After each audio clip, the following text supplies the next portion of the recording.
Goedemorgen allemaal, ik ben dus zoals meneer Zunder zei Donald van Renen en ik ben in Nederland betrokken geweest bij het organiseren van een aantal events met Donicia Premberger. En het thema van dat event was Pinnacle, Occupy Pinnacle. En Occupy Pinnacle is een heel mooi verhaal om te laten zien hoe Donicia zich inzet voor, zoals meneer Zunder zei, de Rastafari gemeenschap wereldwijd. Pinnacle is de allereerste plaats op Jamaica waar een zelfstandige Rastafari gemeenschap heeft gewoond.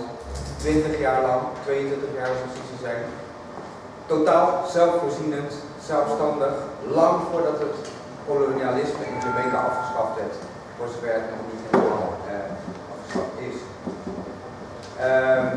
Dat betekent dus dat de Rastafari-beweging in Jamaica eigenlijk ver vooruit in de tijd was. Want hun hadden eigenlijk de onafhankelijkheid al voordat Jamaica onafhankelijk was.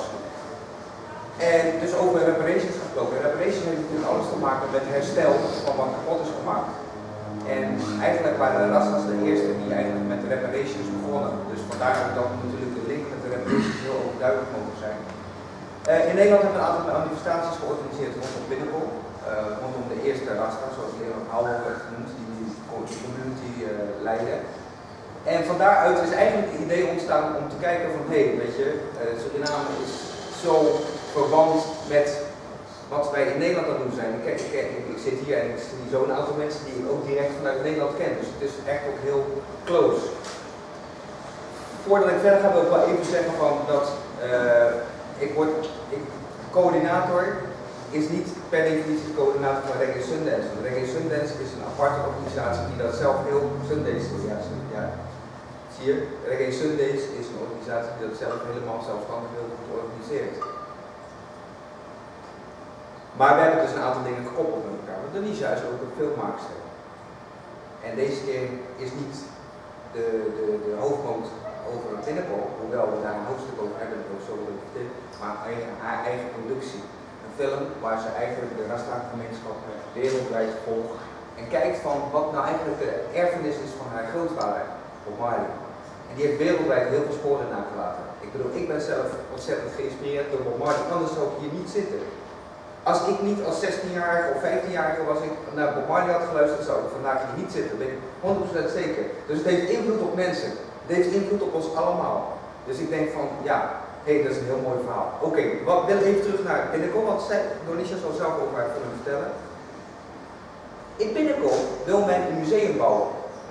Omdat eigenlijk die erfenis van 22 jaar onafhankelijk zijn van een systeem wat mensen in kolonialisme hield, in economische slavernij, dat moet eigenlijk levend gehouden worden.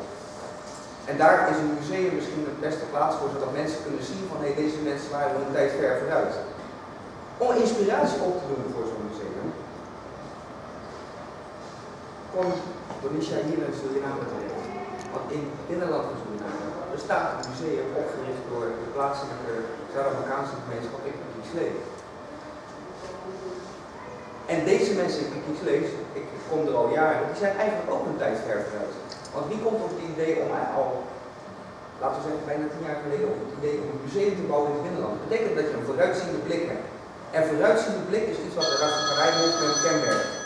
En dat is misschien waar ik het verhaal mee wil afsluiten. Dus met het feit dat iedereen bijna die hier zal zijn, is geïnspireerd door de boodschap die vanuit Jamaica ons heeft bereikt. Of het nou in Nederland of in Suriname is. Nu gaat een stuk inspiratie vanuit Suriname terug naar Jamaica. Hoe mooi is dat? En daarmee wil ik mijn verhaal afronden.